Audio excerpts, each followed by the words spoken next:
morning, rise in freedom. I'm Austin Peterson. You're watching and listening to the Wake Up America show at wakeupAmericaShow.com. How are you feeling today on a Monday? Oh, really?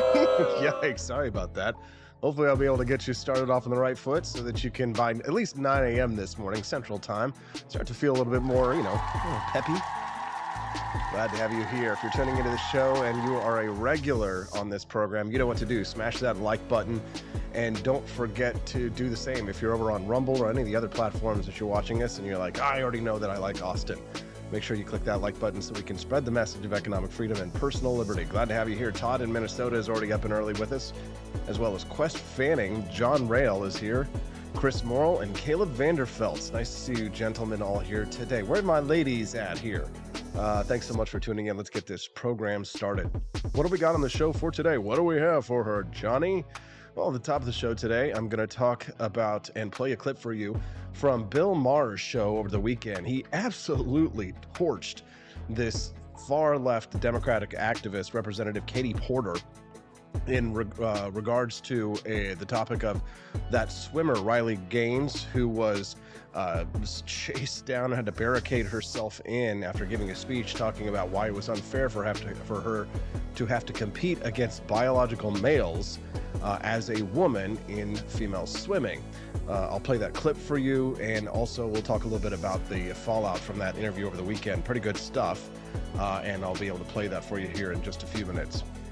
At 7:18 this morning, here was an interesting story, and I don't know that I have too much to say about it. I do have a little, and then I'll probably move on to Elon Musk talking to Tucker Carlson. Apparently, big interview coming out with the two of them very soon. I've got some preview clips for you that I will play. I've got this story about an ex-Planned Parenthood executive who committed unalive after a botched CP raid in Connecticut. This is one of those stories that have to use, what do you call it? Instead of saying the word, you have to use slang terms like CP. All right, what do you call that? It's a little bit early on Monday yet, and I've just started my coffee. Ex-Planned Parenthood executive unalived himself. That's what we call it. He made himself unalive after a botched raid in Connecticut. We'll talk about that, and then I'll move on to Elon Musk being interviewed by Tucker Carlson. I'll play that clip for you. At 7:35, this is the Trump campaign's, apparently, their enemy number one. Of all of the people that I see getting attacked by the Donald Trump campaign, it's not Democrats. It's not lock her up Hillary Clinton. It's not Joe Biden that's really getting the most amount of heat or anger or attention from the Crump to the Crump. That's a funny name.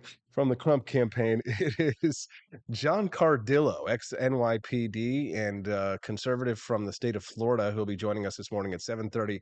Apparently, the Trump campaign has hired their lowest paid consultants to go after John Cardillo, as well as Jenna Ellis and many other former Trump loyalists who now apparently have been kicked out of the tent. And we'll talk to John Cardillo about that at 7:35 and why. And I want to talk to him a little bit about the Bud Light brouhaha as well. Do you like that word, brouhaha? I think it's perfect. Right. Euphemism. It's not a euphemism. It's, when you're, is it an anagram? What is it when it's like, when you use the, instead of actually saying the word, you use the first letters of those words. Is that, oh God, I don't know what it is. Crump 2024 says, Crump. We'll put a crimp in DeSantis's plans to overturn Crump. We'll have a good show today as long as I keep talking like an idiot. At 7:51 this morning, a transgender woman, which means biological male, story that I read over the weekend says, I don't tell the men that I date that I'm transgender, which I find interesting because you would think that somebody would be able to figure something like that out sooner or later. I mean, and no, I'm not just talking about taking off their pants and seeing their wing wang. Sorry. Sorry for Andy Maidment if he's got his kid in the car there. Sorry about that. I'm talking about, it's the Adam's apple, duh. Shouldn't you be able to figure that one out from there? Anyways, so this person doesn't tell the people that they're dating that they are transgender. I mean, it reminds me a little bit, and Steffi and I were watching some old Jerry Springer clips last night. It reminds me a little bit of that. Those remember when that was like the plot of every episode would be some like redneck guy would come out and he's like, "Oh, we're living in a shed. We're so happy." Or he's like, "Oh, I've been met this girl online. I've been talking to her and I really love her. I tell her I want to be I want to tell her I want her to be my girlfriend today." And then she comes out. The clip that Steffi and I watched of Jerry Springer last night, the biological male presenting as a female came out and said, "I'm a male," and I expected the guy to like get up and be angry and all that kind of stuff, and he's like, "I'll try anything once," and then they immediately started making out, and I was like, "No, No, God! No, God, please, no! No! did not like that." No! Did not like that. It wasn't fun to watch. Anyways, we'll talk about that this morning, and we'll just basically there's a serious side of that, right? Because if it's it, if some isn't that women would call this something like that assault, right? Isn't that akin to like stealthing? If you don't know what that is, I don't know. It's already getting a little bit too PG-13 this morning. Maybe I just need to go ahead and move on. At 8 o'clock this morning, John Miltimore from the Foundation for Economic Education will be joining us for his weekly slot to talk about the New York Times stunning confession on Sweden's pandemic response. Response. I see my brother Justin Peterson is here this morning. Good morning, Justin. He says, "If she's got an apple, she's got a banana." I think that will be an interesting topic of conversation today. Good morning, my lovely bride, Stephanie Peterson, who just logged in. Let's give Steffi a round of applause. Steffi, I miss you already.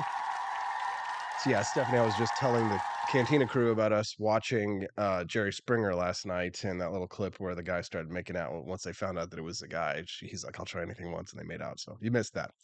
Anyways, at 8:20 today, actor Morgan Freeman, reiterated his stance about why he's opposed to Black History Month.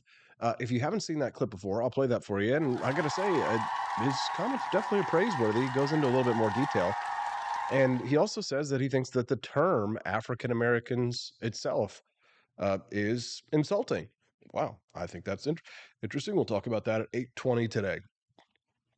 At 8:30 today, the title segment will be discussed, Why Boys Like Andrew Tate. And I found a really good article from New York Magazine, of all places, leftist rag of all leftist rags. And it was interesting because it actually did a really good analysis on why young boys really like and appreciate Andrew Tate. And if you're one of those people who hates him, who's listening to my show for whatever reason, I think that it's good to have an open mind on things like this and to gain more insight, even into people that you disagree with. So let's talk about it, and we can analyze it from an article that Andrew Tate, full of liberal leftists. So we'll talk about that, and I'll share that article with you this morning. It should be interesting. I think you'll be fascinated by some of the results of the things that we found in there. We'll talk about that in at 8:30 a.m. Central today. You don't want to miss